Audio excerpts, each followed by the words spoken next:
சங்கீதங்களின் புஸ்தகம் 32ஆம் அதிகாரம் 8வது வசனம். உன்மேல் என் கண்ணை வைத்து உனக்கு ஆலோசனை சொல்லுவேன். வசனம் நம்ம ரொம்ப சாதாரணமா எப்பவும் வாசிக்கிற வசனம் மாதிரி தான் இருந்தாலும் இந்த வசனத்தை கொண்டு உங்களோடு கூட பேசுவதற்கு கர்த்தர் எனக்கு உணர்த்தினார். பல நேரங்களிலே ஒரு ஊழியமோ அல்லது ஆவிக்குரிய வாழ்க்கையோ குடும்பமோ வேலையோ ஆரம்பிக்கும் பொழுது நாம் தேவ சித்தத்தின்படி தான் ஆரம்பிக்கிறோம். அதில் எந்த மாற்று கருத்தும் இல்லை. ஆனால் தேவ சித்தத்தின்படி நடத்துகிறோமா, தேவ சித்தத்தின்படி முடிக்கிறோமா என்பதுதான் முக்கியம். ஆரம்பிக்கும் போது நாம் எல்லாமே தேவனுடைய திட்டத்தின்படி தான் ஆரம்பிக்கிறோம். ஊழியத்தையும் சொல்கிறேன், ஆவிக்குரிய வாழ்க்கையும் சொல்கிறேன். உதாரணமா ஒரு திருமண காரியமாக இருந்தால் கூட ஜெபிச்சு நல்லா உபவாசம் இருந்து ஊழியக்காரர் இடத்துல விசாரித்து அதுக்கு பிறகுதான் அந்த திருமணம் நடக்கிறது. ஆனால் அதுக்கப்புறம் பார்த்தீங்கன்னா கொஞ்ச நாட்கள்ல அந்த திருமண வாழ்க்கையில சில பிரச்சனைகள் வருகிறது. பிரச்சனை வரும்போது, பிரச்சனை அதிகரிக்கும் போது நமக்கு ஒரு சந்தேகம் வருது. இது தேவ சித்தம் தானா, தேவனுடைய திட்டம் தானா அப்படின்னு சொல்லி 10 வருஷம் கழிச்சு வரவங்களுக்கு இருக்கு, 20 வருஷம் கழிச்சு வரவங்களுக்கு இருக்கு, 30 வருஷம் கழிச்சு வரவங்களுக்கு இருக்கு. இது தேவ சித்தம் தானா, கர்த்தர் தானா எனக்கு கொடுத்தாரா அப்படின்னு சொல்லி 30 வருஷம் 40 வருஷம் கழிச்சு கூட வருது ஒரு சிலருக்கெல்லாம். ஏன் அப்படி வருது? ஏன் அப்போ கல்யாணத்தையோ ஆரம்பிக்கும் போதோ, ஒரு வேலையை ஆரம்பிக்கும் போதோ அல்லது ஒரு ஊழியத்தை ஆரம்பிக்கும் போதோ நமக்கு அந்த சந்தேகம் வரல? ஏன் அப்போ கூட இல்லை, நம்ம தேவ சித்தம் தான் அப்படின்னு சொல்லி திருமணத்துக்கு ஒத்துக்கிறோம், அல்லது அந்த வேலையை ஆரம்பிக்கிறோம், அல்லது அந்த ஊழியத்துக்கு ஒப்பு கொடுத்து வருகிறோம். இடையில ஏன் இந்த சந்தேகம் வருது அப்படின்னு கேட்டீங்கன்னா, நம்ம கிட்ட இருக்கிற எப்பவுமே மிக முக்கியமான பிரச்சனை என்னன்னா, முதல் ஸ்டெப்பை ஆண்டவர்கிட்ட கேட்டு தான் வைக்கிறோம், 2வது ஸ்டெப்பை ஆண்டவர்கிட்ட கேட்டோமாங்கிறத கேள்வி. முதல்ல ஆரம்பிக்கும் போது தேவ சித்தத்தோடு தான் ஆரம்பிக்கிறோம். அதுக்கப்புறம் ஒவ்வொரு விஷயத்தையும் தேவனிடத்துல இருந்து கேட்டு ஆரம்பிக்கிறோமா, தேவன் தான் அடுத்த ஸ்டெப்பை சொல்றாரா? நம்மளை பொறுத்த வரைக்கும் என்ன, ஒன்னு ஆண்டவர் சொல்லிட்டாரு, இனி ஓட்ட வேண்டியதுதான். ஆண்டவர் சொல்லிட்டாரு, இப்ப சென்னையில இருந்து கோயம்புத்தூருக்கு போன்னு சொல்லிட்டாரு, அவ்வளவுதான், கோயம்புத்தூருக்கு போக வேண்டியதுதான். அந்த ஆண்டவர் போக சொல்லிட்டாரு. ஆண்டவர் சென்னையில இருந்து கோயம்புத்தூருக்கு கள்ளக்குறிச்சி வழியா வர சொன்னாரா, வாணியம்பாடி வழியா வர சொன்னாரா, எந்த பக்கம் வர சொன்னாருன்னு இருக்குது. அதையும் ஆண்டவர்கிட்ட தான் கேட்கணும், எந்த பக்கம். அதுதான் தாவீதுக்கும் நமக்கும் உள்ளதான வித்தியாசம். தாவீது ஒவ்வொரு காரியத்தை கேட்கும் போதும் தேவனிடத்துல கேட்டு செய்கிறார். நாம ஆரம்பிக்கும் போது கேட்கறதோட சரி, அதுக்கப்புறம் எல்லாமே நம்முடைய ஆலோசனை தான். அதனாலதான் ஆண்டவர் சொல்றாரு, உன்மேல் என் கண்ணை வைத்து நான் உனக்கு ஆலோசனை சொல்வேன். பல நேரங்களிலே இந்த ஆலோசனை ரொம்ப முக்கியம். இந்த ஆலோசனை இல்லாட்டி ரொம்ப கஷ்டம், எல்லாருக்கும் தேவை. ஏன்னா நம்ம எல்லாருமே அனுபவத்துல ரொம்ப குறைவானவங்க. அன்னைக்கு உள்ள பரிசுத்தவான்கள்லாம் பாத்தீங்கன்னா குறைஞ்சபட்சம் நோவா காலத்துலலாம் 969 வருஷம் வரைக்கும் வாழ்ந்துருக்கிறாங்க. எவ்வளவு எக்ஸ்பீரியன்ஸ் இருக்கு பாருங்க. அப்போ அவங்க உட்காந்து அடுத்த 6 தலைமுறைக்கும் உயிரோடு இருப்பாங்க. அதாவது ஏனோக்கு வர வரைக்கும் ஆதாம் உயிரோடு கூட இருக்கிறார். 7ஆம் தலைமுறை தான் ஏனோக்கு. ஆனா ஆதாம் உயிரோடு தான் இருக்கிறார். 930 வயசு ஆதாமுக்கு. கணக்குப்படி பாத்தீங்கன்னா ஆதாம் உயிரோடு இருக்கிறார். அப்போ ஆதாமுக்கு எவ்வளவு எக்ஸ்பீரியன்ஸ் இருக்கும் பாருங்க. 6 தலைமுறையை பார்த்திருக்கிறார். அப்போ ஆதாமு கிட்ட போனா நிறைய எக்ஸ்பீரியன்ஸ் கிடைக்கும், நிறைய கேட்கலாம், நிறைய ஆலோசனை சொல்லுவார், இப்படி இப்படி பண்ணலாம்பா அப்படின்னு சொல்லுவார். ஆனா இன்னைக்கு நமக்கு அப்படி இல்லை. 70 பலத்தின் மிகுதினால் 80 முடிஞ்சு போச்சு. அதுல 20 வயசு வரைக்கும் படிப்பு கிடிப்புன்னு அப்படியே போயிடுறோம்.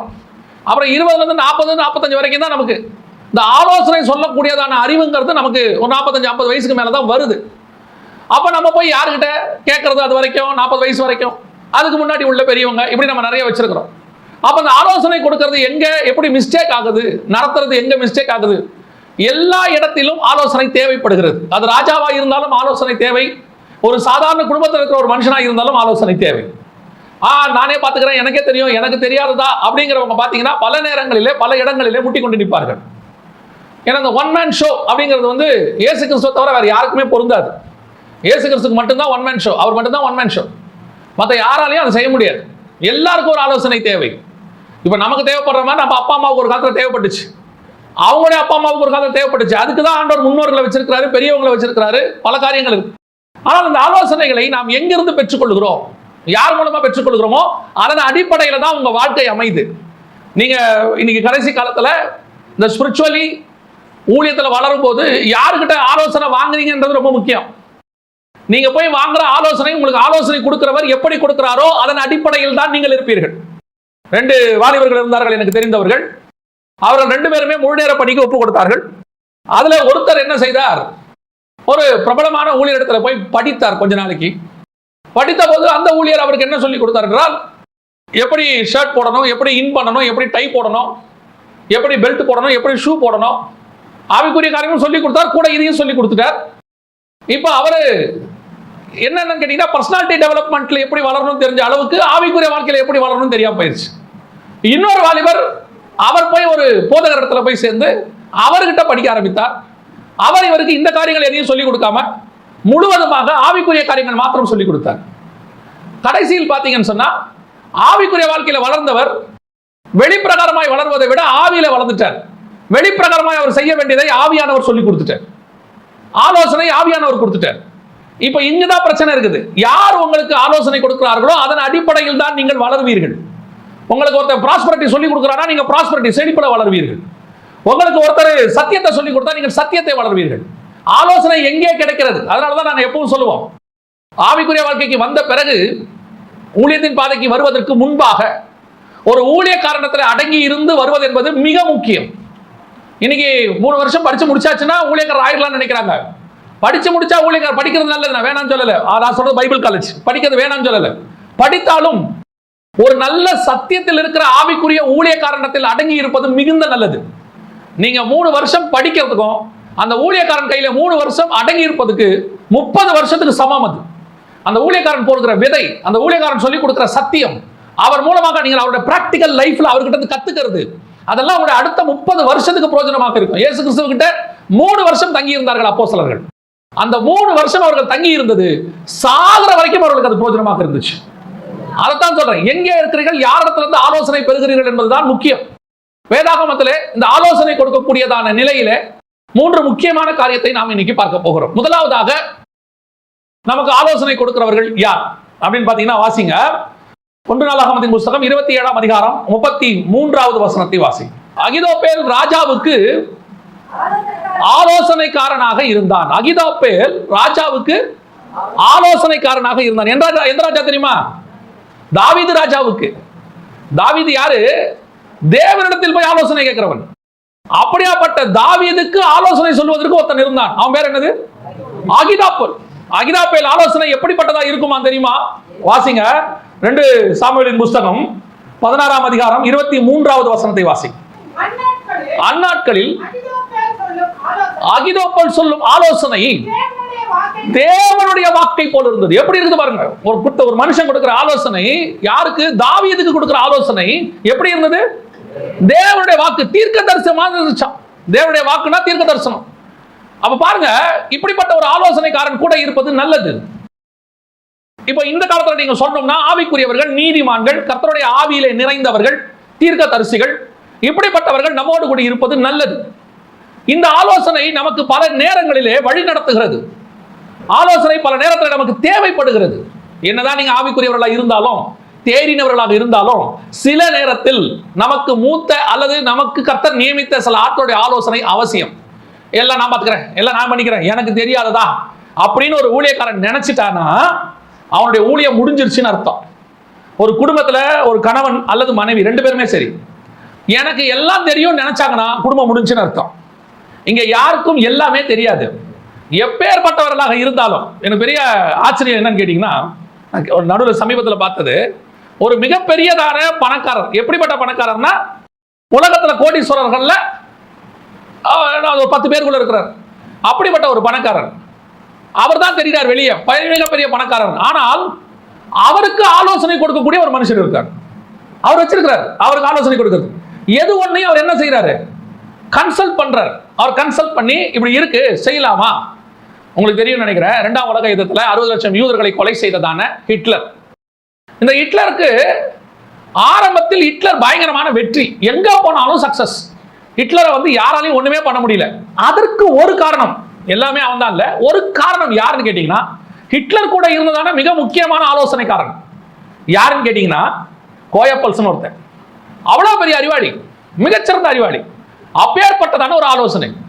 எப்பேற்பட்ட ராஜாவுக்கும், எப்பேற்பட்டதான ஒரு பணக்காரருக்கும், எப்பேற்பட்டதான ஒரு மேன்மை உள்ளவனுக்கும், ஏன் தாவீதுக்கும் ஒரு ஆலோசனைக்காரன் இருந்தான். ஆனால் இந்த ஆலோசனைக்காரன் பல நேரங்களிலே நமக்கு நன்மைக்கு ஏதுவாய் நடத்துகிறார். இங்கே தான் நாம ஒரு மிகப்பெரியதான ஒரு மிஸ்டேக் செய்வோம். எந்த மிஸ்டேக் செய்வோம் தெரியுமா? ஒரு ஆளை நம்பிட்டோம்னா அவர் என்ன சொன்னாலும் சரி, அவ்வளவுதான். அவர் என்ன சொன்னாலும் சரிதான். அந்த அவர் சொல்லக்கூடிய ஆலோசனை ஒரு நேரத்தில், அதான் அந்த வசனம் எவ்வளவு அழகா இருக்கு பாருங்க. அந்நாட்களில் அகிதோப்பேல் சொல்லும் ஆளு. அந்நாட்கள்ல, அந்த காலத்துல அகிதோப்பேல் சொன்னது எல்லாம் எப்படி இருந்துச்சு? தேவனுடைய வாக்கை போல இருந்தது. பல நேரங்களிலே தேவ ஊழியர்கள் அவங்க ஊழியத்தின் பாதையில சொல்லக்கூடியதெல்லாம் மிகச் சரியா இருந்திருக்கும். ஆனால் எல்லா காலங்களிலும் அவர்கள் சொல்லுவது சரியா இருக்குமா என்பதுதான் இந்த அகிதோப்பேல் ஆலோசனையுடைய பிரச்சனை. கூட இருக்கிறவரு பயங்கரமான அறிவாளி, பயங்கரமான யோசிச்சு பக்காவா ஞானமா ஆலோசனை கொடுக்கிறவர். அவர் யோசிக்கிற மாதிரி யாருமே யோசிக்க முடியாது. அவர் யோசிக்கிற ஆங்கிள் யாரும் யோசிக்கோ தி பெஸ்ட். எப்பேற்பட்டவனாக இருந்தாலும் சரி, அவன் கொடுக்கிற ஆலோசனையை ஒவ்வொரு முறையும் நீங்கள் ஆராய்ந்து பார்க்க வேண்டியது உங்களுடைய அவசியம். கண்மூடித்தனமாக அகிதோப்பேல் சொல்லிட்டா சரிதாங்க, அவர் சொன்னா சரிதாங்க அப்படிங்கிற முடிவுக்கு நீங்க வந்துட்டீங்கன்னா ஒரு நாள் இதே அகிதோப்பேல் உங்களுக்கு எதிராக மாறக்கூடிய நிலை ஒன்று வரும். அதுதான் மனுஷனுடைய ஆலோசனை. இன்னைக்கு உங்க கூட இருந்து உங்கள் உயர்வுக்கு, உங்கள் வாழ்க்கை ஆசீர்வாதத்துக்கு காரணமாக இருக்கிற எத்தனையோ பேர் ஒரு நாள் உங்களுக்கு விரோதமாய் மாறுவதற்கும் வாய்ப்பு இருக்கிறது. வாசிங்க 2 சாமுவேல் புத்தகம் 17ஆம் அதிகாரம் 21வது வசனத்தை வாசி. தாவீது ராஜாவுக்கு அறிவித்து தாவீதை நோக்கி, கடந்து போங்கள், இன்னபடி அகிதோப்பேல் உங்களுக்கு விரோதமாக. இதே அகிதோப்பேல் தான் ஒரு நாள் தாவீதுக்கு தேவனுடைய வாக்கை போல இருந்தது. இதே அகிதோப்பேல் தான் ஆலோசனை சொன்னக்கூடிய வாக்கு எப்படி இருந்தது? தேவனுடைய வாக்கை போல இருந்தது. இதே அகிதோப்பேல் ஒரு நாள் அப்சலோமோடு கூட சேர்ந்து கொண்டான். இதே அகிதோப்பேல் ஒரு நாள் தாவீதுக்கு விரோதமாய் மாறி போனான். தாவீது உயர்வதற்கு ஆலோசனை சொன்ன அதே அகிதோப்பேல் ஒரு நாள் தாவீது சாவதற்கும் ஆலோசனை சொல்லுகிறான். பாருங்க எப்படி ஆப்போசிட்டா மாறிடுச்சு பாருங்க. தாவீதோட நம்பிக்கை என்ன? அகிதோப்பேல் சொன்னா சரியா இருக்குங்க, பெர்ஃபெக்ட், தி பெர்ஃபெக்ட். பல நேரங்களிலே பிசினஸ் தொடங்கும் போது எல்லாம் சொல்லும் போது ஒரு சிலர்லாம் கூட இருப்பாங்க.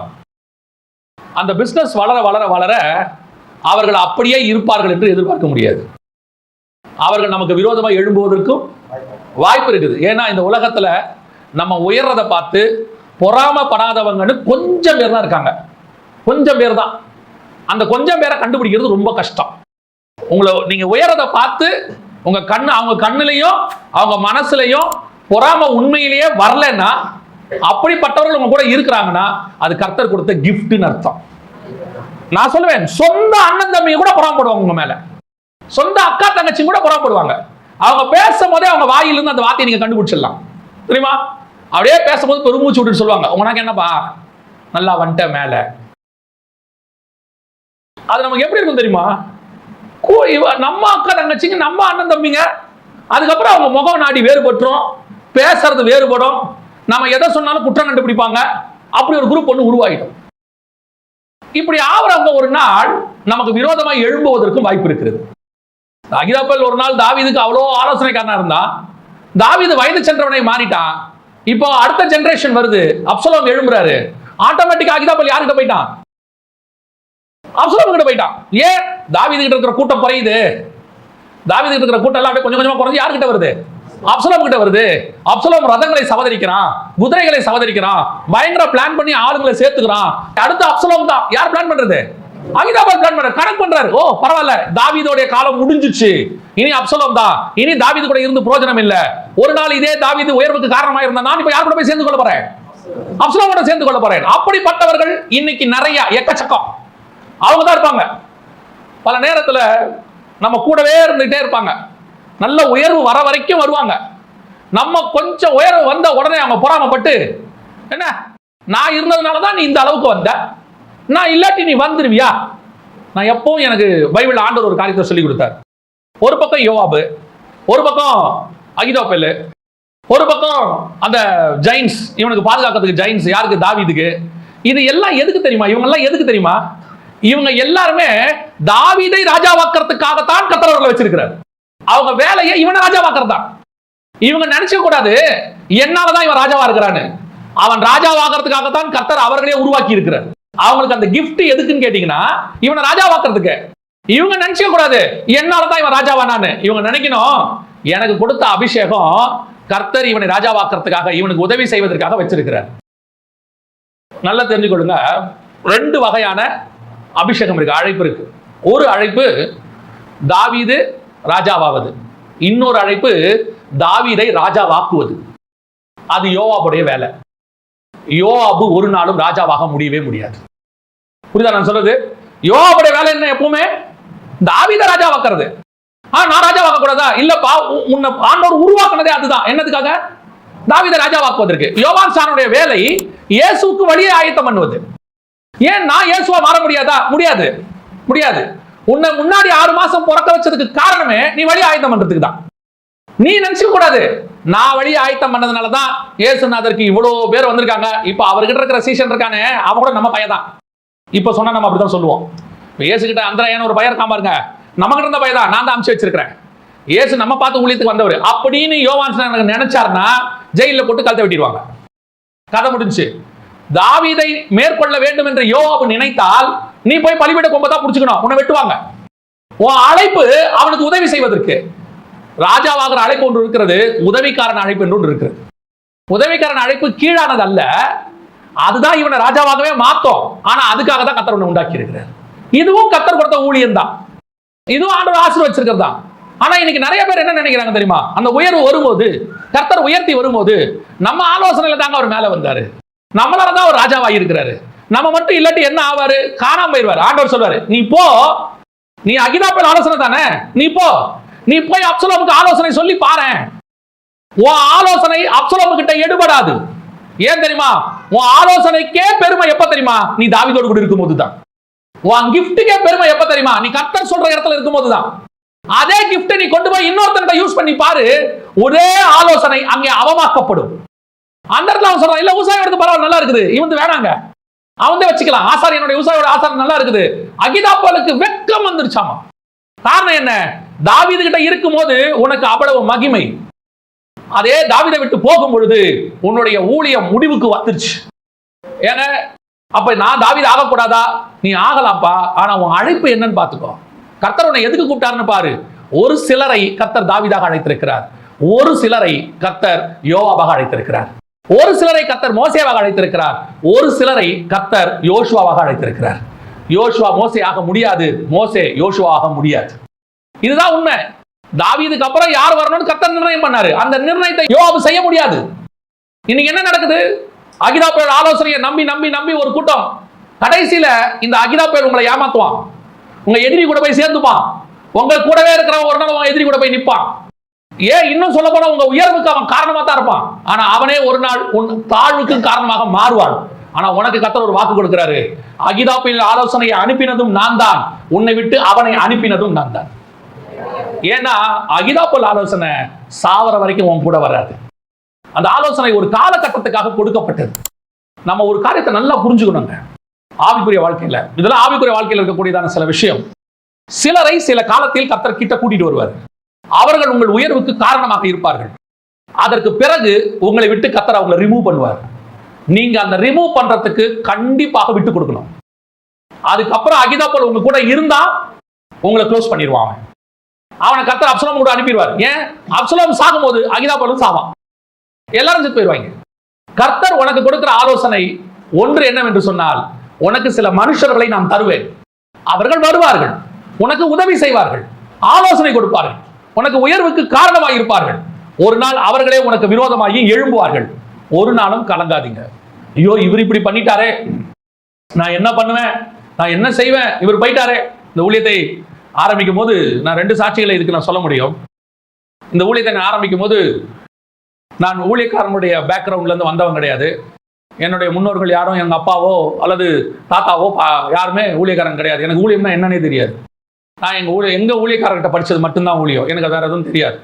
நான் எந்த பைபிள் காலேஜுக்கும் போனதே இல்லை. ஒரே ஒரு பைபிள் ஸ்கூல் ஒரு சர்ச்சில் நடத்தினாங்க, ஈவினிங்ல நடத்துவாங்க, அதில் போய் உட்காந்து ஒரு மணி நேரம் படிச்சுட்டு வருவோம். அதை தவிர்த்து எனக்கும் ஊழியத்துக்கும் எந்த சம்பந்தமும் கிடையாது. திடீர்னு ஆண்டவர் இந்த ஊழியத்துக்கு அழைத்த போது இந்த ஊழியத்துக்கு வர சொன்னார். வரும்போது பலதரப்பட்ட ஆலோசனைகள், எந்த ஆலோசனையும் தள்ளுவதற்கு அல்ல, எல்லாமே வேல்யூபிள். அத்தனையுமே இதுக்கு முன்னாடி ஊழியக்காரங்க சாதிச்ச ஆலோசனைகள். அநேகர் சொன்னாங்க. ஒருத்தர் என்கிட்ட சொன்னாரு, பிரதர் நீங்க முதல்ல என்ன பண்ணுங்க, ஒரு இருக்கிற 30 மாவட்டம், அன்னைக்கு 30 மாவட்டமோ 33 மாவட்டமோ இருந்துச்சு, எல்லா மாவட்டத்துக்கும் ஒரு ரெப்ரசன்டேட்டிவ் போடுங்க, உங்க ஊழியத்துக்குன்னு ஒரு ஆளை போடுங்க, அவர்களுக்கு மாசம் மாசம் போய் ஒரு மீட்டிங் நடத்துங்க, அங்க இருக்கிற ஜனங்களை எல்லாம் வர வைங்க, அப்பதான் உங்க ஊழியம் ஜனங்களுக்கு தெரியும். அப்போ அவர் சொல்லிட்டு போயிட்டாரு.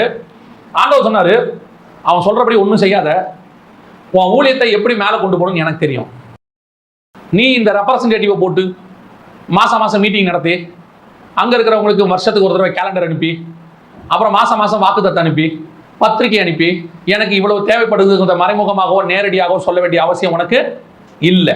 நீ என்ன பண்ணணுங்கிறத நான் சொல்கிறேன், அவன் சொன்னதை எதையும் எடுக்காத. இந்த ஆலோசனை அகிதாப்பேரோட ஆலோசனை தான். நியாயமாக செஞ்சால் சூப்பராக வந்துடும், நல்லா மினிஸ்ட்ரி அப்படியே வரும். ஆனால் கர்த்தர் சொன்னார், அந்த ஆலோசனைப்படி என்ன செய்யாத, செய்யாது. ஏன்? ஒரு நாட்களில், வருகிற நாட்களில் அந்த ஊழியத்தை அப்புறம் நீ அதே அகிதாப்பேரோட ஆலோசனை இருந்தால் தான் நடத்த முடியும். என்ன ஊழியத்தை நடத்துறதுக்கு தேவைகள், அந்த தேவையை நான் பார்த்துக்கிறேன், அந்த தேவையை நான் பார்த்துக்கிறேன். இன்னை வரைக்கும் நான் சொல்லுவேன், அந்த ஆலோசனையை நான் கேட்கவில்லை, கர்த்தருடைய சத்தத்துக்கு மாத்திரம் செவி கொடுத்தேன். கர்த்தர் இன்றளவும் என்னை நடத்தி கொண்டிருக்கிறார். ஒரு இடத்திலும் யாருக்கிட்டையும் கை நீட்டுகிற அளவுக்கு கர்த்தர் வைக்கவில்லை. எந்த திட்டத்துக்கும் மூளையை போட்டு யூஸ் பண்ண வேண்டிய அவசியம் கிடையாது. அதற்கு பதிலாக தேவ சமூகத்தில் உட்கார்ந்தால் போதும். சில நேரத்தில் அகிதாப்பேருடைய ஆலோசனை பார்ப்பதற்கு நல்லா இருக்கும், அது கவுத்துரும். பல நேரத்தில் கவுத்துரும், எதிராக போயிடும், நமக்கு எதிராக போயிடுவாங்க. அதுக்கப்புறம் கையை பசஞ்சிக்கிட்டு நிற்போம், என்னடா கூட இருந்தவங்க போயிட்டாங்களே. 2 நண்பர்கள் ஒரு பிசினஸ் ஆரம்பிச்சாங்க, இது 2வது சாட்சி. 2 நண்பர்கள் பிசினஸ் ஆரம்பிச்சாங்க. ஆரம்பித்த போது ஒருத்தருக்கு வேலை தெரியும், ஒருத்தருக்கு வேலை தெரியாது. ஆனா அவர் தான் இன்வெஸ்ட் பண்றாரு. இப்போ 2 பேரும் பிசினஸ் ஆரம்பிச்சு வரும்போது இந்த வர பணத்தை எல்லாம் இந்த வேலை தெரிஞ்சவர் பாக்கெட்ல போட்டுட்டு போயிடுவார். இந்த பணம் போடுறவர் கையை கட்டிட்டு பார்த்துக்கிட்டே இருப்பார். காலையில பிசினஸ் ஆரம்பிக்கும், சாயங்காலம் முடியும் போது பணத்தை எடுத்து பாக்கெட்ல போட்டு அவர் போயிடுவார். இவர் மட்டும் பணத்தை போட்டுக்கிட்டே இருப்பாரு, அவர் எடுத்துக்கிட்டு போயிட்டே இருப்பாரு. ஆனா பிசினஸ் எல்லாம் நடக்குது. ஒரு நாள் பணம் எடுக்கும் போது இவர் கேட்டார், இந்த பணம் போடுறவர், என்னடா எல்லா பணத்தையும் நீயே எடுத்துன்னு போற, கணக்கு இல்லை ஒன்றும் இல்லை அப்படின்னு அவருக்கு உடனே, ஓ என்ன கணக்கு கேட்குறேன், நீ இந்த பிசினஸ் யாரால் நடக்குது தெரியுமா, நீ கை கட்டி நிற்கிறியா, அதனாலயா நான் என் மூளையை யூஸ் பண்றேன்.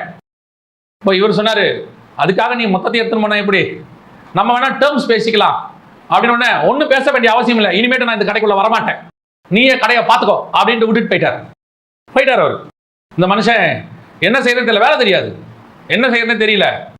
ஆனா அந்த மனுஷன்கிட்ட ஒரு காரியம் இருந்துச்சு, விட்டுட்டு தானே போனேன், அந்த 6 மாசம் நீ பண்ண வேலையை நான் பார்த்துருக்கிறேன், பார்த்ததை செஞ்சு பார்ப்போம் அப்படின்னு செய்ய ஆரம்பிச்சாரு. கொஞ்சம் கை காலெல்லாம் அடிலாம் படும், காயம் படும், கவலைப்படலை, செஞ்சு பார்த்தாரு. இருக்குள்ளே அந்த நண்பர் போய் சொல்லிட்டாரு ஊர் ஃபுல்லா, அவனுக்கு வேலை தெரியாதுங்க, அவன் வேஸ்ட்டுங்க, அவ்வளவுதான், இன்னொரு 10 நாள்ல மூடிடுவாங்க எல்லாம் சொன்னாரு. 15 நாள் கழித்து அந்த கூட இருந்தவர் செய்ததை விட இவர் நல்லா வேலை செய்ய ஆரம்பிச்சார். ஏன் தெரியுமா, இது அவருடைய பிசினஸ், அவருக்கு ஆத்மாவோட சேர்ந்து வேலை செய்யும், எல்லாம் செய்ய ஆரம்பித்தார். ஒரு நாள் வந்தது, பிசினஸை கர்த்தர் ஆசீர்வதித்தார், பெருசா மாறிச்சு. போனார்ல, போனவர் இன்னும் ரோட்ல தான் சுத்திட்டு இருக்கிறார், இன்னும் அதே மாதிரி தான் பேசிட்டு இருப்பார். நான் இல்லாட்டி அது முடியாதுங்க, நான் தான். இப்ப என்ன பேசிட்டு இருக்க தெரியுமா, நல்லா பெருசா வளர்ந்துட்டான், யார் காரணம், நம்ம ஆரம்பிச்சு விட்டது தான், நம்மளால தான் அப்படின்னு பேசிட்டு இருப்பாங்க. எதுக்கு சொல்றேன் தெரியுமா, பல அகிதாப்புகள் வருவார்கள், ஆலோசனை கொடுப்பார்கள். அவர்கள் வருகிற போது நீங்கள் ஏற்றுக்கொள்ள வேண்டும், போகிற போது விட்டுறணும். தயங்கி நிக்காதீங்க, கலங்கி நிக்காதீங்க, என்ன பயம், ஏது செய்வேன். உங்களுக்கு ஆலோசனை கொடுக்கிற ஒருத்தர் மேல உட்கார்ந்துட்டு இருக்கிறார், உன்மேல் கண் வைத்து நான் உனக்கு ஆலோசனை சொல்லுவேன். அந்த ஆலோசனை தான் கடைசி வரைக்கும் ஆலோசனை, அந்த ஆலோசனை தான் முடிவு பரியந்தம் ஆலோசனை. இந்த மனுஷ ஆலோசனை தேவை இல்லைன்னு சொல்லல. அது ஒரு நாள் உனக்கு விரோதமா எழும்பும் போது கலங்கி நிக்காதீங்க, தேங்கி நிக்காதீங்க, வாழ்க்கை முடிஞ்சிருச்சு, எல்லாம் போச்சு, அவ்வளவுதான், இல்லவே இல்லை. அவன் போனானா அகிதாப்பேலை விட ஆலோசனை கொடுக்கிற தேவன் ஒருத்தர் எனக்கு நிக்கிறார். அவர் அனுப்பின ஆள் அகிதாப்பேலுக்கு பதிலாக வேற ஆள் அனுப்பி விடுவார். வேற ஒருத்தர் வருவான், இவனுக்கு அப்பனை அனுப்பி விடுவாரு, இவனை விட பெரிய ஆள் ஒருத்தர் அனுப்பி விடுவாரு. நீ மட்டும் சோர்ந்து போகவே போகாத, எந்த ஒரு காரியத்துக்கும் பயப்படவே கூடாதீங்க, தைரியமா சொல்லுங்க, அகிதாப்பேல் போனா போகட்டும், கர்த்தர் என்னோடு கூட இருக்கிறார். அகிதாப்பேல் செத்து போவான், கர்த்தர் ஜீவனோடு கூட இருப்பார். அல்லேலூயா. இது மனுஷனுடைய ஆலோசனை. 2வது ஒரு ஆலோசனை இருக்குது, இது கொஞ்சம் டேஞ்சர். இது என்ன ஆலோசனை வாசிங்க, இதே தாவீதுக்கு தான். 2வதும் யார் கொடுக்கிற ஆலோசனை பாருங்க, வாசிங்க. 1 நாளாகமத்தின் புஸ்தகம் 21ஆம் அதிகாரம் 1வது வசனத்தை வாசி. சாத்தான் இஸ்ரவேலுக்கு விரோதமாய் எழும்பி தொகையிடுகிறதற்கு தாவீதை இருதயத்தை ஏவினான். இதுதான் 2வது ஆலோசனை. யார் கொடுக்கிற ஆலோசனை, சாத்தான் கொடுக்கிற ஆலோசனை. இதுல நீங்க ரொம்ப கேர்ஃபுல்லாக இருக்கணும். மனுஷ ஆலோசனையை கேட்கிறோம், அதை யூஸ் பண்றோம், எல்லாம் செய்யறோம். இது நீங்கள் யூஸ் பண்ண கூடாத ஆலோசனை. பல நேரத்தில் பிராக்டிக்கலா பிசாசு பேசுவான். நல்லா தெரிஞ்சுக்கொள்ளுங்க, என்ன பேசுவான், பிராக்டிக்கலா பிசாசு பேசுவான். இந்த பிராக்டிக்கலா பேசுறதுக்கும் கர்த்தர் பேசுறதுக்கும் வித்தியாசம் இருக்குது. இப்ப தாவீது ஜனங்களை கணக்கு பார்த்தது, தொகை பார்த்தது உலக பிரகாரமாக தப்பா சரியா? உலக பிரகாரமாக சரி. ஒரு நாடு என்ன செய்யும்? பாப்புலேஷன் கணக்க பார்க்கும், எவ்வளவு பேர் இருக்கிறாங்க, அதுக்கு பல வாரியான கணக்கெடுப்பு இருக்குது. நமக்கு அந்த வாரியான கணக்கெடுப்பே கிடையாது, நமக்கு ஒரே வாரியான கணக்கெடுப்பு தான். சரியா? அப்ப பல வாரியான கணக்கெடுப்பு நடத்துவாங்க. நடத்தி எவ்வளவு பேர் இருக்காங்க, படிச்சவங்க எவ்வளவு பேர் இருக்காங்க, படிக்காதவங்க எவ்வளவு பேர் இருக்காங்க, ஏழை எவ்வளவு இருக்காங்க, பணக்காரர் எவ்வளவு இருக்காங்க, இதெல்லாம் பார்ப்பாங்க. இது உலக பிரகாரமாக. அப்ப எல்லாரும் பார்க்கிற மாதிரி தான் யாரும் பார்த்தது? தாவீது பார்க்கிறாரு. ஏன் இத பிசாசு சொன்னா? இப்படி தாவீத கணக்கு பார்க்க சொல்றதுக்கு என்ன காரணம் அப்படின்னு பாத்தீங்கன்னா, கர்த்தர் எதை முடியாதுன்னு சொன்னாரோ அதை தாவீதை வச்சு செய்யறான். வாசிங்க ஆதியாகமத்தின் புஸ்தகம் 15ஆம் அதிகாரம் 5வது வசனம் வாசிங்க. அவனை வெளியே அழைத்து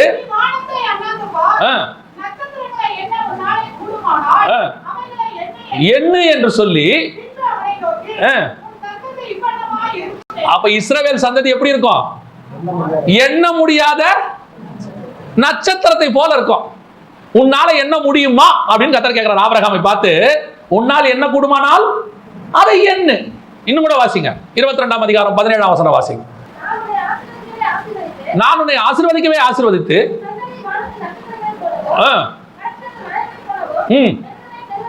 பெருகவே பெருக பண்ணுவேன். அப்பனா உன் சந்ததி எப்படி இருக்கும்? என்னவே முடியாதுப்பா. என்னவே முடியாதுன்னு சொன்ன ஒரு சந்ததிய யாரை வச்சு என்ன வைக்கிறான் பிசாசு?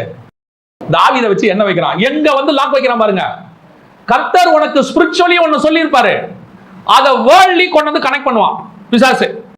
உலக பிரகாரமா சரிதானுங்க, உலக பிரகாரமா கணக்கெடுப்பது சரிதானே? ஆமாப்பா, உலக பிரகாரமாய் சரி, ஆனால் தேவன் பண்ணக்கூடாதுன்னு சொல்லி இருக்கிறாரு, நீ பண்ணக்கூடாது, அவ்வளவுதான்.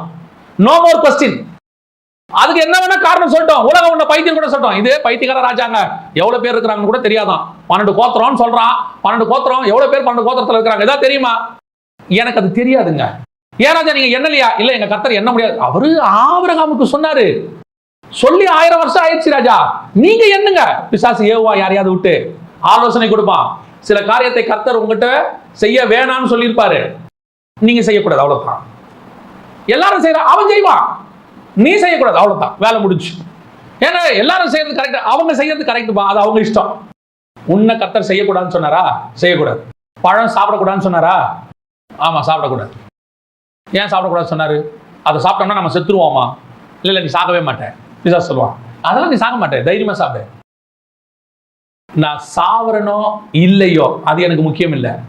என்ன சாப்பிடக்கூடாதுன்னு ஒருத்தர் சொல்லி இருக்கிறாரு, நான் சாப்பிட மாட்டேன், அவ்வளவுதான். ஏன் சாப்பிட பயப்படுற? நீ தான் சாப்பிட மாட்டியா? நான் செத்தாலும் பரவாயில்லையா, சாப்பிட மாட்டேன். ஏன் அப்படி சொல்ற? இங்க பிரச்சனை சாவறதா சாவறது இல்லையாங்கிறது இல்ல, அவர் சொல்றதை செய்யறதா மீறதாங்கிறது தான். இதுதான் நமக்கு இருக்கணும். பல நேரத்துல கர்த்தர் உங்களுக்கு சில காரியங்களை சொல்லி இருக்கும் பொழுது அந்த காரியத்தை அப்படியே கேளுங்க, அப்படியே கீழ்ப்படிங்க. ஒருவேளை கர்த்தர் சொன்னதுக்கு ஆப்போசிட்டா ஒருத்தர் சொல்லுவாரு, அதுக்கு ஒரு நியாயம் கற்பிப்பாரு, அதுக்கு உலக பிரகாரமா ஒரு சட்டத்தை சொல்லுவாரு, தப்பு இல்ல பாரு. ஆமா, தப்பு இல்ல, என்ன கர்த்தர் செய்ய வேணாம் சொல்லியிருக்காரு, நான் செய்ய மாட்டேன், அவ்வளவுதான். உங்களுக்கு புரியுதா? பாபிலோன்ல இருக்கிறதெல்லாம் சாப்பிடுறது என்ன தப்பு? எல்லாருமே சாப்பிடுறாங்க, எல்லாம் சாப்பிடுவான், நான் சாப்பிட மாட்டேன். ஏன்? அந்த ராஜாவுடைய போஜன பந்தியில கொஞ்சம் பிரச்சனை இருக்கு. ஏங்க அதெல்லாம் நீங்க ஒன்றும் நினைக்காதீங்க. நீங்க பாருங்க எத்தனை பேர் சாப்பிடுறாங்க, எல்லாரும் சாப்பிடுறாங்க, நீங்க மட்டும் ஏன் சாப்பிட மாட்டீங்க? எல்லாம் சாப்பிடுவான், அது அவன் இஷ்டம், நான் சாப்பிட மாட்டேன். ஏன்? எனக்கு கர்த்தர் சாப்பிட வேண்டாம்னு உணர்த்துறாரு, நான் சாப்பிட மாட்டேன். இதுதான் பிசாசின் ஆலோசனையை மேற்கொள்வதற்கு ஒரே வழி. பல நேரங்களில் என்ன நடக்கும் தெரியுமா? உங்களை பிசாசு அப்படியே ஏவி விடுவான், ஆளை வச்சு விட்டுருவான். அவன் சொல்றது எல்லாமே சரியா தான் இருக்கும், அவன் சொல்றதுல எதுவுமே தப்பு இருக்கிற மாதிரியே தெரியாது. ஆனா உள்ள வஞ்சக, உள்ள கர்த்தருக்கு விரோதமா உங்களை ஒரு காரியம் செய்ய வச்சிருப்பான், உங்களுக்கே தெரியாது. ஆனா உங்களுக்கு ஒரு உணர்த்துதல் இருக்கும், ஆண்டவர் சொல்ல வேணாம் அப்படின்னு சொல்லிட்டாரு, ஆண்டவர் செய்ய வேணாம் அப்படின்னு சொல்லிட்டாரு. சொன்னா சொன்னதான், அவ்வளவுதான், விட்டுருங்க, முடிஞ்சிருச்சு எனக்கு கதை. ஏங்க நீங்க இவ்வளவு ஸ்ட்ராங்கா இருக்கிறீங்க? இந்த வைராக்கியம், கர்த்தர் மேல் உள்ள வைராக்கியம் தான் பிசாசை மேற்கொள்வதற்கான வழி. நீங்க உட்கார்ந்து பிசாசு கிட்ட லாஜிக் பேசுனீங்க, உங்களை ஜெயிச்சிருவாங்க. நம்மளால பிசாசு கிட்ட உட்காந்து லாஜிக் பேசுவாங்க, அவங்ககிட்ட உட்காந்து என்ன செஞ்சிருவாங்க? கான்வர்சேஷன் நடத்திட்டு இருப்பாங்க. ஒரு பெரிய ஊழியக்காரர் சொல்லி கொடுத்தாரு, பிசாசு கிட்ட கான்வர்சேஷன் பண்ணவே கூடாது. பிசாசு என்ன செய்யக்கூடாது? உட்காந்து பேசிட்டு இருக்க கூடாது. அவர் சொல்வாரு, அவர் டெலிவரன்ஸ் மினிஸ்ட்ரி பண்றவரு, அவர் சொல்வாரு, 2 காரியம் வேணா பிசாசு கிட்ட கேட்கலாம். நீ யாருன்னு கேட்கலாம், ஏன் பிடிச்சிருக்கேன்னு கேட்கலாம். இதை தவிர்த்து வேற எதுவும் அவங்ககிட்ட பேசக்கூடாது. ஏன்னா இந்த 2 கேள்வியும் இயேசுநாதர் கேட்டிருக்கிறார். இதை தவிர வேற எதுவும் பிசாசு கிட்ட பேசாத அப்படி மாதிரி. நான் கேட்பேன், ஏன்னா அப்படி சொல்றீங்கன்னு. உன்னை விட என்னை விட அவன் நல்லா பேசுவான். கொஞ்ச நேரம் நீ பேசினே இருந்தீங்கன்னா உன் வாயாலே என்ன பண்ணிடுவான், உன் வாயின் வார்த்தையினாலே அவன் பிடிச்சிருவான். அதுக்கப்புறம் அவன் போகவே மாட்டான். ஏன்னா சொன்னது நீ ஆகிடும். இயேசு கிறிஸ்து பசியாகி இருக்கிறார். இயேசுவுக்கு கல்லுகளை அப்பமாக்கி புசிக்கிற வல்லமையும் இருக்கு. ஆனா அவர் ஏன் அதை செய்யல தெரியுமா? சொன்னது யாரு? பிசாசு. அவன் சொல்லிட்டான் கல்லுகளை அப்பமாக்கி புசியும். அதை செஞ்சிட்டாருன்னா அவர் யார் வார்த்தைக்கு கீழ்படிச்சதா அர்த்தம்? பிசாசு வார்த்தை கீழ்படிச்சா அர்த்தம். பல நேரங்களிலே பிசாசு இப்படித்தான் உங்களை சோதிப்பான், உங்களை இப்படித்தான் ஏவுவான், இப்படித்தான் ஆலோசனை கொடுப்பான். அவன் என்ன சொல்லுவான் தெரியுமா? பைபிளுக்கு விரோதமா இருக்கிற மாதிரியே இருக்கும், ஆனா அது என்னவோ பைபிள்ல இருக்கிற மாதிரியும் இருக்கும். அதான் பிசாசுடைய தந்திரம். பிசாசுடைய ஆலோசனைகளுக்கு எப்பொழுதும் உடன்படாதிருங்கள். உங்களை இந்த மாதிரிலாம் ஏதாவது ஒன்று சொல்லுவாங்க, இந்த மாதிரி ஏதாவது ஒன்று பிசாசு ஏவும், அதை செய் இதை செய்யணும் சொல்லும். ரொம்ப கேர்ஃபுல்லாக இருக்கணும், ரொம்ப ரொம்ப கேர்ஃபுல்லாக இருக்கணும். இந்த மாதிரி காரியங்கள் வரும்போது இதுல தாவீது ஏமாந்துட்டார். பிசாசு ஏவனவர் என்ன பண்ணிட்டாரு? ஏமாந்துட்டார். ஏமாந்த உடனே அவருடைய வாழ்க்கையிலேயே இருக்கிற பிளாக் மார்க்ல அது ஒரு பிளாக் மார்க்கா மாறிடுச்சு. பல ஆயிரம் பேர் அதனால செத்து போனாங்க. அதுதான் நம்ம ஆவிக்குரிய வாழ்க்கையில நடக்கும். பிசாசு சில நேரத்தில் ஆலோசனை கொடுப்பான். அந்த ஆலோசனைக்கு ஒரு நாள் என்ன செய்யக்கூடாது? கீழ்படியக்கூடாது. என் நண்பர் ஒருத்தர் பெரிய கடை வாடகைக்கு விட போனார். வாடகைக்கு விடும்போது அவருக்கு ஒரு வைராக்கியம். காரணம், அந்த கடையை கர்த்தர் கொடுத்தது அவருக்கு. அந்த கடையை வாடகைக்கு விட்டா அந்த கடையில் எந்த விதமான விக்கிரக வழிபாடு நடக்கக்கூடாதுன்னு அவருக்கு ஒரு வைராக்கியம். ஆனா வர்றதெல்லாம் யார் வர்றா? விக்கிரக வழிபாடு, யாகம் நடத்துறவங்க, இந்த மாதிரி தான் வராங்க. அப்போ ஒரு சிலர் ஆலோசனை கொடுக்குறாங்க. அவங்க நடத்திட்டு போட்டோம். அதோட அர்த்தம் என்ன தெரியுமா? மேலே இவர் ஆபீஸ் இருக்கு, கீழே அவன் வந்துட்டானா கொஞ்சம் கொஞ்சமா இவருக்கு விரோதமா செயல்படுறதுக்கான வழி.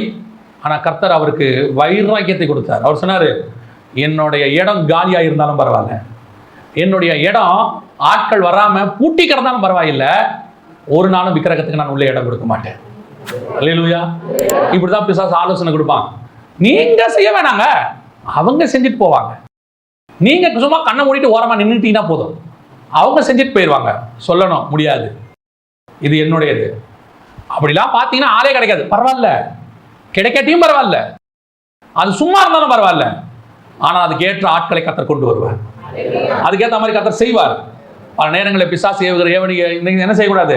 இடம் கொடுக்கும். கடைசியாய் ஒரு ஆலோசனை இருக்கு, அதை மாத்திரம் சொல்லிட்டு நான் முடிக்கிறேன். வாசிங்க ஏசாயா தீர்க்கதரிசன புஸ்தகம் 9ஆம் அதிகாரம் 6வது வசனம் வாசிங்க. அவர் நாமம் அதிசயமானவர் இல்ல. அதோட அர்த்தம் என்ன தெரியுமா? எப்படி இருக்கும் தெரியுமா? நீங்க அந்த நாமத்தை எல்லாத்தையும் பாருங்க, இது மட்டும் தனியா இருக்கும். அதிசயமானவர், ஆலோசனை கர்த்தர், வல்லமை உள்ள தேவன், நித்திய பிதா, சமாதான பிரபு. இந்த ஒவ்வொன்றுத்துக்கும் ஒரு முன்னாடி பாத்தீங்கன்னா ஒரு பட்ட பேர் இருக்கும். வல்லமை உள்ள தேவன், அப்புறம் நித்திய பிதா, அடுத்து சமாதான பிரபு. ஆனா அதுக்கு முன்னாடி மட்டும் என்ன இருக்குது? அதிசயமானவர் அல்ல. அது எப்படி இருக்கு இங்கிலீஷ்ல கேட்டீங்கன்னா வண்டர்ஃபுல் கவுன்சிலர். அதோட அர்த்தம் என்னன்னா அதிசயமான ஆலோசனை கர்த்தர். ஆலோசனை கர்த்தர் அல்ல அவரு. அவர் எப்படிப்பட்ட ஆலோசனை கர்த்தர்?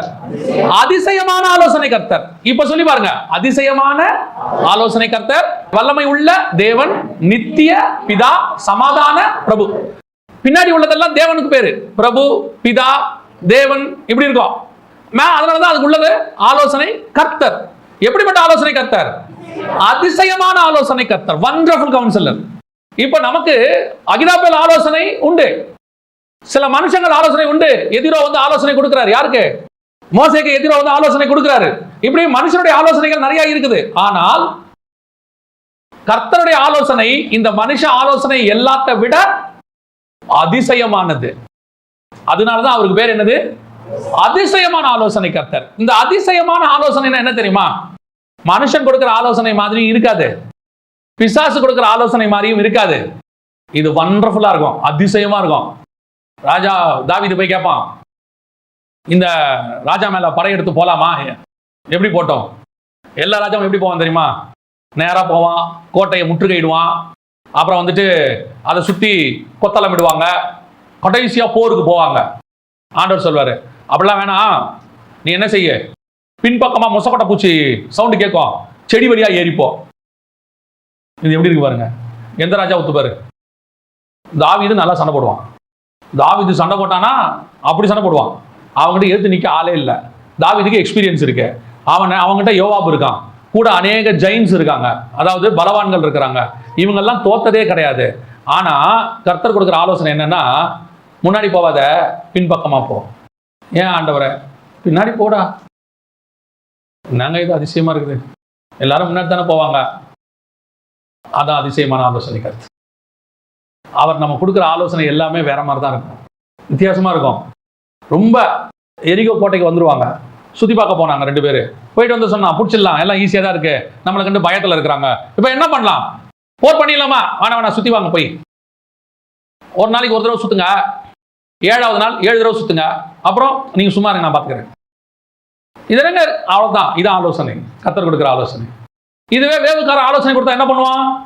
பார்த்தோம், அந்த பக்கம் மலை இருக்கு, இந்த பக்கம் ஆறு ஓடுது, நம்ம இந்த பக்கத்துல 4 பேரு, அந்த பக்கத்துல கொஞ்சம் பேரு, உள்ள பூந்து அடிச்சோம்னா இப்படி சொல்லுவான். நம்ம ஆண்டவர் சொல்றாரு, நீ துதிச்சிட்டே மிச்சத்தை நான் பாத்துக்கிறேன். இது என்னங்க? அதான் அதிசயமான ஆலோசனை கர்த்தர். கர்த்தர் சொல்லுகிறது எதுவுமே நம்முடைய அறிவுக்கு எட்டாததாக இருக்கும். அறிவுக்கு எட்டாததாக இருக்கும். சில நேரத்துல இப்படி செஞ்சா நடக்குமான்னு கூட தோணும். மத்தவன் அந்த நேரத்தை சொல்லுவான், ஏங்க யாராவது இப்படி செய்வாங்களான்னு கேட்பான். ஆண்டவர் சொல்றாரு, நீ செய்ப்பா, நீ என்ன சொல்ற, நீ செய்ய, நான் பாத்துக்கிறேன், அது பாட்டு நடக்கும். கடைசியில நமக்கு இந்த முடியாது நடக்காதுன்னு சொன்னாமல, அவனே சொல்லுவான், எப்படிங்க உங்களுக்கு இந்த ஐடியா வந்துச்சு, இப்படி பண்ணணும்னு உங்களுக்கு எப்படி தோணுச்சு? அதுக்கு பேர் தான் அதிசயமான ஆலோசனை கர்த்தர். அவ்வளவுதான். நம்ம ஆண்டவர் கொடுக்கிற ஒவ்வொரு ஆலோசனையும் பரத்திலிருந்து வருது. அது பார்த்த உடனே உங்களுக்கு என்ன செய்யாது, டக்குன்னு புரியாது. நமக்கு எக்ஸ்பிளைன் பண்ணித்தான் செய்யணும்னு அவருக்கும் அவசியம் கிடையாது. அவர் சர்வ வல்லமை உள்ள தேவன். நம்முடைய வேலை ஒன்னே ஒண்ணு, அவர் ஆலோசனைக்கு கீழ்ப்படிய வேண்டியது. உங்களுக்கு புரியுதா? அவருடைய ஆலோசனைக்கு கீழ்ப்படிய வேண்டியது. இதை விட்டுட்டு அவர் ஆலோசனையை ஆராய்ச்சி பார்க்காதீங்க. என்னவா இருக்கும், இப்படி போ சொல்றாரு, இப்படி போ சொன்னா நடக்குமா? திடீர்னு ஆண்டவர் சொல்வார், நான் என்ன வச்சு சொல்றேன், திடீர்னு ஆண்டவர் சொன்னார், ஒரு பைபிள் காலேஜ் விஷயத்தை சொல்லி உன்னை கொண்டு நான் இதை செய்யறேன் அப்படின்னாரு. என்கிட்ட இருக்கிற ஒரே ஒரு பழக்கம், ஆண்டவர் சொல்லி கொடுத்த பழக்கம், என்கிட்ட இல்லை, ஆண்டவர் சொல்லி கொடுத்த பழக்கம், கண்ணை மூடிட்டு ஆண்டவர் சொன்னா குதிச்சிடணும். இந்த கிணறுடைய ஆழம் என்ன, எவ்வளவு தண்ணி இருக்கு, எவ்வளவு குதிச்சா எவ்வளவு தூரம் போகும், அதெல்லாம் யோசிக்க கூடாது. தண்ணி மேல இறங்கி நட அப்படின்னா நடந்துடணும், அவ்வளவுதான். ஏன் நடக்க சொல்றது அவரு, நடக்க போறோம். இல்ல நடக்க மூழ்கிட்டா தூக்குறவர் அவரு, தூக்கிட்டு போறாரு. இல்ல அப்புறம் என்ன பண்ணலாம், முடியாது, சரி போட்ல போய் உட்காந்துக்கலாம், திருப்பி அவரே கூட்டு வந்துருவாரு. நடக்கவும் வைப்பாரு, மூழ்குனா தூக்கவும் செய்வாரு, வேணானா போட்ல உட்கார வச்சு திருப்பி கூட்டிட்டு வந்துருவாரு. அப்படிப்பட்ட தேவன் ஒருத்தர் இருக்கும்போது நான் ஏன் பயப்படணும்? எதை கர்த்தர் சொன்னாரோ அதை தைரியமா செய்யுங்க, அதை உட்காந்து ஆராயாதீங்க. சிலர் சொல்லுவாங்க, இல்ல வசனம் சொல்லுது நாம் கணக்கு பார்த்து, அந்த கணக்கு பார்த்து வீடு கட்டுறது, இந்த கான்செப்ட் எல்லாம் யார் செய்யணும்னா அவங்களா யோசிச்சு செய்யறவங்க செய்யறது. கர்த்தர் சொல்லும் போது எதையும் யோசிக்க கூடாது. கர்த்தர் சொன்னா செஞ்சுட்டு போயிட்டே இருக்கணும். மொசக்கட்ட பூச்சி வழியா போயிடலாம். இல்ல சண்டை போடலாமா, இல்ல வேணாம் 7 தடவை சுத்தி வா, நடந்துடலாம். ஆண்டவரே 5000 பேருக்கு 200 பணம் இருந்தாலும் வருமா? சரி வராதா, என்ன செய்யலாம்? இவங்களை பேசாம அனுப்பி விட்டுருவோம். இல்ல பசியா இருக்குமாப்பா, போற வழியில சோர்ந்து போவாங்களே, எனக்கு காசும் இல்ல அப்பமும் இல்ல, என்ன பண்ணலாம்? யாருக்கிட்டயாவது இருக்கான்னு பாரு. ஒரு பையன்கிட்ட 5 அப்பம் 2 மீன் இருக்கு, சரி அதை வாங்கிட்டு வா. அதை வச்சு யோசிச்சா என்ன ஆகும்? 5 அப்பம் 2 மீன். இவர் அதுக்கப்புறம் தான் அற்புதமே செய்ய போறாரு. இப்ப அந்திரே சொல்றாரு, ஒரு பையன்கிட்ட 5 அப்பம் 2 மீன் இருக்கு, அதை வாங்கிட்டு வா. அதை வாங்கிட்டு வந்து, நான் நினைக்கிறேன்டா நம்ம மட்டும் தனியா போய் சாப்பிட்றதுக்கு வாங்கிட்டு வர சொல்றாரு போல. 5 அப்பம் 2 மீன் இவங்க 12 பேருக்கே பார்த்தாரு. அதை போய் என்ன வாங்கிட்டு வர்றது? சொல்லியே அனுப்பல, நீ வாங்கிட்டு வா, இது 5000 பேருக்கு நான் எப்படி மாத்தி காட்டுறேன் பாருன்னு சொல்லல. உங்ககிட்ட என்ன இருக்கு? 5 அப்பம் 2 மீன் ஒரு சின்ன பையன் வச்சிருக்கான், அதை வாங்கிட்டு வா. முதல்ல அவன் கொடுக்கணுமே, அவனே 3 நாள் இருக்கான் உட்காந்துருக்காங்க, அவன் கொடுக்கணுமே. சொன்னாரு போய் வாங்கிட்டு வா. வாங்கிட்டு வந்தார். இவர் அந்த அற்புதம் நடக்கிற வரைக்கும் இந்த 12 பேருக்கு எப்படி இருந்திருக்கும் யோசிச்சு பாருங்க. என்னடா பண்ண போறாரு? 5 அப்பட்ட ஒரு கை பிட்டா கூட 50 பேருக்கு வராதேடா, 5000 பேர் இருக்குமேடா, என்னடா செய்ய போறாரு? அவர் மேல சோத்திரம் பண்ணி கீழே இறக்குனா மொத்தம் ரொம்ப இருக்கு, கொண்டு போய் கொடு, எல்லாத்தையும் கொண்டு போய் கொடு, அவ்வளவுதான். நான் சொல்ற வேலையை மட்டும் செய். 5 அப்பம் 5000 பேருக்கு எப்படி மாறுதுங்கிறத உட்காந்து பாரு. ஆராய்ச்சி பண்ணாதீங்க. அற்புதத்தையும் அதிசயத்தையும் என்ன செய்ய முடியாது? You can't prove the miracles. அற்புதத்தை உங்களால் என்ன செய்ய முடியாது? ப்ரூவ் பண்ண முடியாது. அதை சொன்னாலும் உங்களுக்கு புரியாது. கச்சாரி நிறைய தண்ணி நிரப்புங்க, நிரப்பியாச்சு, மொண்டுட்டு போங்க. மொண்டுட்டு போய் எல்லாருக்கும் கொடுங்க. எதுக்கு? வெறும் தண்ணியை மொண்டுட்டு போய் கொடுக்க சொல்றாரு. குடுறா சொல்றது ஏசுநாதர் கொண்டு கூட இல்லைங்க, நீ குடுறா போடா, யோசிக்காம குடுறா. கொடுத்தா அவன் குடிச்சு இப்படியே பார்த்துருப்பான் ஃபர்ஸ்ட். ஐயோ தண்ணி கொடுத்தோன்னு முறைக்கிறான் போல தெரியுது. குடிச்சா அவன் சொல்றான், இதை எங்கடா வச்சிருந்தீங்க இவ்வளவு நேரம்? அவன் கேட்கறான், இவ்வளவு எவ்வளவு எங்கடா வச்சிருந்தீங்க இதை? அவன் எட்டி பார்க்கறான், என்னவா இருக்கு? தண்ணி தான். குடிச்சு பார்த்தா திராட்சை ரசம். என்ன நடந்துச்சு? என்ன நடந்ததுலாம் கேட்காத, சொன்னதை அவர் உங்களுக்கு என்ன சொல்லுகிறாரோ அதன்படி செய்யுங்கள். செஞ்சீங்கன்னா தண்ணி திராட்சை ரசமா மாறும். செஞ்சீங்கன்னா 5 அப்பம் 5000 பேருக்கு வரும். செஞ்சா அது அதிசயமான ஆலோசனையாக இருக்கும். அந்த மாதிரி இன்னொருத்தர் செய்யக்கூடாதபடிக்கு கர்த்தர் உங்களுக்கு ஆலோசனை கொடுப்பார். நேரத்தில் கர்த்தர் கொடுக்குற ஆலோசனை அப்படிதாங்க இருக்கும். நான் சொல்லிட்டு முடிக்கிறேன், கவனிங்க. ஒரு பெரிய பிஸ்னஸ் மேன், அவருக்கு எல்லாரும் மாதிரி அவரும் பிஸ்னஸ் ஆரம்பிச்சிட்டாரு. கர்த்தர் சொல்றாரு, உன்னை நான் ஆசீர்வதிப்பேன், பலிக்கு பெருக பண்ணுவேன் எல்லாம் சொல்லிட்டாரு. அது எல்லாரும் மாதிரி வாக்குத்தத்தம் தான். என்ன பண்றதுன்னு இவருக்கு தெரியல. திடீர்னு ஒரு நாள் உட்காந்து யோசிச்சுட்டு இருக்கும்போது ஆண்டவர் ஒரு கெமிக்கல் பேரை சொல்லி இதோட கலந்துருன்னு சொன்னார். இவரு ஆண்டவருடைய வார்த்தையை கேட்டு கலக்கிறாரு. கலந்துட்டு எடுக்கிறாரு. அந்த ப்ராடக்ட் வேற மாதிரி இருக்கு. அந்த ப்ராடக்டை கொண்டு போய் மார்க்கெட்ல கொடுத்தா அவன் இந்த ப்ராடக்ட் கொடுங்க, இதே ப்ராடக்ட் கொடுங்கன்றான். இதே ப்ராடக்ட் கொடுங்க. இதே மாதிரி செய்யறவன் எவனுக்கும் அது புரியல. இவன் என்ன பண்ணிருக்காரு? இது என்ன ப்ராடக்ட், நல்லா இருக்குது, என்ன செய்யறாரு, ஏது செய்யறாரு? ஆண்டவர் அவருக்குன்னு அந்த ஃபார்முலாவை சொல்லி கொடுத்துருக்கிறார். இது வரைக்கும் யாரும் பண்ணாதது. இந்த மாதிரி நீங்க போய் உலக ஹிஸ்டரியில பாருங்க, எத்தனையோ பேருக்கு கர்த்தர் கண்டுபிடிப்புகளை கண்டுபிடிக்கிறதுக்கு ஆலோசனை கொடுத்துருக்கிறாரு. அவங்க நோபல் பிரைஸ்லாம் வாங்கியிருக்கிறாங்க. உங்களுக்கு சொல்றேன், மனுஷ ஆலோசனையை விட தேவ ஆலோசனை அதிசயமானது. காடோடைய நாலேஜும் விஸ்டமும் எக்ஸ்ட்ராடினரி. மனுஷன் கொடுக்கறது இருக்கு, சில நாட்கள் இருக்கு, தேவை இல்லைன்னு சொல்லல. கர்த்தர் கொடுக்கிற ஆலோசனை ஒன்று இருக்கு. திடீர்னு உங்களுக்கு சொல்வாரு, இப்படி செய்யும் பாரு, இல்லைங்க இப்படி எல்லாரும் நீ செய்ப்பா, நீ அதை செய்ய. ஆண்டவர் பேச்சை கேட்டு மட்டும் நீ செஞ்சிரு. பல நேரங்களில் எங்களுக்கு நடந்த சாட்சியெல்லாம் நம்ம சொன்னோம்னா நிறைய சொல்ல முடியும். 20 வருஷம் ஊழியத்தில் சம்மந்தமே இல்லாத இடத்துல ஆண்டவர் சொல்வாரு, நீ செய் அப்படிம்பாரு. செஞ்சு முடிக்கும் போது பார்த்தீங்கன்னா ஆச்சரியமா இருக்கும். நிறைய பேர் வந்து கேட்பாங்க, ஏன்னா இதை ஏங்க போய் செஞ்சீங்க, எப்படி இதை செஞ்சீங்க, ஏன் இந்த மாதிரி செஞ்சீங்க, ஆச்சரியமா இருக்குப்பாங்க. நான் சொல்றேன், எனக்கு ஆச்சரியமா தான் இருக்கு. சொன்னதை செஞ்சோம், அவ்வளவுதான். காரணம், அவர் அதிசயமான ஆலோசனை கர்த்தர். உங்களுக்கு கர்த்தர் சொல்லுகிறதை எந்த விதமான ஹெசிடேஷனும் இல்லாம, எந்த விதமான ஒரு சந்தேகமும் இல்லாம தைரியமா நீ செய்யுங்க. அப்படியே செய்யுங்க. கடல்ல நடக்க சொன்னா நடங்க, ஒரு பிரச்சனையும் இல்லை. ஆண்டவர் சொன்னா அதான் முக்கியம். நீங்களா உட்கார்ந்து பிராக்டிஸ் பண்ணி பார்க்க கூடாது, நீங்களா யோசிக்க கூடாது. ஆண்டவர் சொன்னா செய்யுங்க. அவர் அதிசயமான ஆலோசனை கர்த்தராக இருக்கிறார். அல்லேலூயா. நம்ம ஜெபம் பண்ண போகிறோம். கர்த்தர் நம்முடைய ஆவிக்குரிய வாழ்க்கையிலும் சரி, நம்முடைய உலக பிரகாரமாயும் சரி, அது மட்டுமல்ல உங்களுடைய பிசினஸ்லயும் சரி, எல்லாவற்றிலும் ஆண்டவருடைய ஆலோசனை அதிசயமா இருக்கும். அதிசயமா இருந்தா மட்டும்தான் அது உங்களை உயர்வுக்கு நேராக கொண்டு போகும். அந்த ஆலோசனையே வித்தியாசமா இருக்கும். நம்ம ஜெபிக்கலாமா? எல்லா கண்களையும் மூடுவோம். ஒருவேளை உங்களோடு கூட இருந்த அகிதாக்கள் அநேகர் உங்களை விட்டு போயிருக்கலாம். அவர்கள் இதுவரைக்கும் உங்களுக்கு ஆலோசனை கொடுத்தவர்களா இருக்கலாம். இன்னும் சொல்ல போனால் ஆவிக்குரிய வாழ்க்கைக்கு, பிசினஸ்க்கு, குடும்பத்துக்கு பிரயோஜனம் உள்ளவர்களா இருந்திருக்கலாம். திடீர்னு அவங்க ஆலோசனை நின்று போயிருக்கும். சில நேரத்தில் அந்த ஆலோசனை உங்களுடைய எதிராளி கூட போய் சேர்ந்திருக்கும். உங்களுக்கு விரோதமா செயல்படும். உங்களை ஒழிச்சு கட்டணும்னு முடிவெடுப்பாங்க, எல்லாம் செய்வாங்க. ஆனா கர்த்தர் சொல்றாரு, கவலைப்படாத, உன்மேல் கண் வைத்து உனக்கு ஆலோசனை சொல்வதற்கு நான் இருக்கிறேன். உனக்கு விரோதமாய் ஆலோசனை சொல்லுகிற அகிதாக்கள் நாண்டு கொண்டு செத்தான். தாவீதோ பூரண வயது சென்றவனாய் கர்த்தருடைய ராஜ்யத்திலே அடக்கம் பண்ணப்பட்டான். உனக்கு விரோதமாய் செயல்படுகிற யோவாபுகள், உனக்கு விரோதமாய் ஆலோசனை பண்ணின யோவாபுகள், அப்சலோமுகள் இல்லாமல் போவார்கள். ஆனால் கர்த்தரோ உன்னோடு கூட இருந்து உண்மையில் கண் வைத்து உனக்கு ஆலோசனை சொல்லுவார். நீங்க நிறைய பேர் படிச்சவங்க, ரொம்ப அறிவாளிங்க உன் கூட இல்லையே நீ வருத்தப்படாது. அவர் இருந்தா நல்லா இருக்குமே அப்படின்னு நினைக்காது. சிலர் காலத்தின் கட்டாயம் எத்தனையோ பேர் இந்த பூமியை விட்டு கடந்து போக வேண்டி இருக்கிறது. யாருமே நித்தியமா நிரந்தரமா நம்ம கூட இந்த பூமியில இருக்கவே முடியாது. நமக்கு உதவி செஞ்சவங்க தான், ஆலோசனை கொடுத்தவங்க தான், அவங்க காலம் முடிஞ்சவொன்னே அவங்க போயிட்டாங்க. ஆனா உங்களுக்கும் எனக்கும் நித்தியமா நிரந்தரமா ஆலோசனை கொடுக்கிறவர் ஒருவர் இருக்கிறார். அவர்தான் அதிசயமான ஆலோசனை கர்த்தர். மனுஷ ஆலோசனைக்கும் அவர் ஆலோசனைக்கும் நிறைய வித்தியாசம் இருக்கு. அவர் நடத்துகிற விதம் வித்தியாசமா இருக்கு. அவர் ஆலோசனையின்படி நடந்தால் முடிவு ஜெயம்தான், முடிவு வெற்றி தான், முடிவு ஆசீர்வாதம் தான். அவர் ஆலோசனையில நஷ்டம் கிடையாது, அவர் ஆலோசனையில தோல்வி கிடையாது. ஆண்டவர் சொன்னதை செய்யாம போய் நஷ்டம் அடைஞ்சவங்க தான் பைபிள்ல இருக்கிறாங்க. ஆண்டவர் சொன்னதை அப்படியே செஞ்சு நஷ்டம் அடைந்தவங்கன்னு ஒருத்தர் கூட இல்லை. ஒருவேளை ஆண்டவர் சொன்னது உங்க பார்வைக்கு, உங்க எண்ணத்துக்கு, உங்க அனுபவத்துக்கு எப்படிங்க முடியும், இதெல்லாம் சாத்தியம் இல்லைங்க அப்படின்னு நினைக்கிற மாதிரி இருக்கும். சொன்னது கர்த்தர், தைரியமா செய்யுங்க. சொன்னது கர்த்தர், அவர் சொன்னபடியே செய்யுங்க. உன்னை நடத்துகிறவர் ஒருவர் இருக்கிறார், அவர் முடிவு பரியந்தம் நடத்துவார். அவர் உண்மையில் கண் வைத்து உனக்கு ஆலோசனை சொல்லுகிறார். அவர் உங்களுக்கு முன்பாக கடந்து போகிறார். அவர் எல்லாத்தையும் முன்னாடி பார்த்துட்டாரு, அதனாலதான் அந்த ஆலோசனையை கொடுத்தார். அவர் தெரிஞ்சுதான் சொல்றாரு. பவுலுக்கு விரோதமாய் யூதர்கள் எழுப்பி கிரியை செய்கிறார்கள் அறிஞ்சு முன்பதாகவே கர்த்தர் அவனுக்கு ஆலோசனை கொடுக்கிறார், நீ தப்பிச்சு போன்னு சொல்லி. இல்ல முடியாதுன்னு பவுல் சொல்லி இருந்தானா, அந்த ஆலோசனையை அவமாக்கி இருந்தானா, கர்த்தர் சொன்னபடி கேட்காம போயிருந்தானா, அவன் இவ்வளவு பெரிய ஊழியத்தை செஞ்சிருக்க முடியாது. சில நேரத்தில் கர்த்தர் எது சொன்னாலும் கேளுங்க, எப்படி செய்ய சொன்னாலும் செய்யுங்க.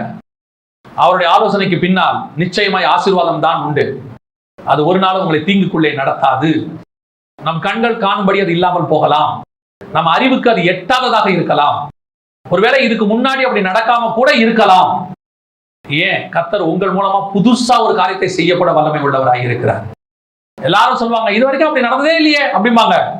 நீங்க பயந்துராதீங்க, ஆண்டவர் சொல்றாரு, நான் உன்னை கொண்டு செய்கிற காரியம் புதுதாக இருக்கும். இதோ புதிய காரியத்தை நான் செய்ய போறேன், அது மற்றவங்க யாரும் செய்யாதது, ஆனா உன்னை கொண்டு நான் செய்வேன். ஜோமனோமா, ஒப்பு கொடுப்போமா? ஆண்டவரே, நீர் என்மேல் கண் வைத்த ஆலோசனை சொல்லுங்கப்பா. ஆயுதாப்புகள் போனா போகட்டும் ஆண்டவரே, நாங்க ஒரு நாளும் பிசாசின் ஆலோசனைகளுக்கு கீழ்பட்டிடக்கூடாது ஆண்டவரே, உம்முடைய வார்த்தைக்கு நாங்க கீழ்பட்டிருக்கணும்பா. ஒப்பு கொடுத்து ஜெபம் பண்ணுவோமா? சர்வ வல்லமை உள்ள எங்கள் தகப்பனே, இந்த மத்தியான வேலைக்காய் உமக்கு ஸ்தோத்திரம், கிருபை உள்ள கரத்துல தாழ்த்துகிறோம். எங்களுக்கு ஆலோசனை கொடுக்கிற தேவன் ஒருவர் இருக்கிறீரப்பா, எங்களை நடத்துகிற தேவன் ஒருவர் இருக்கிறீர். ஒரு நாளும் நீர் எங்களை கை விடவே மாட்டீர் ஆண்டவரே. எந்த சூழ்நிலையிலும் எங்களுக்கு ஆலோசனை கொடுத்து உயர்த்தி கொண்டு வந்துடுறீங்கப்பா.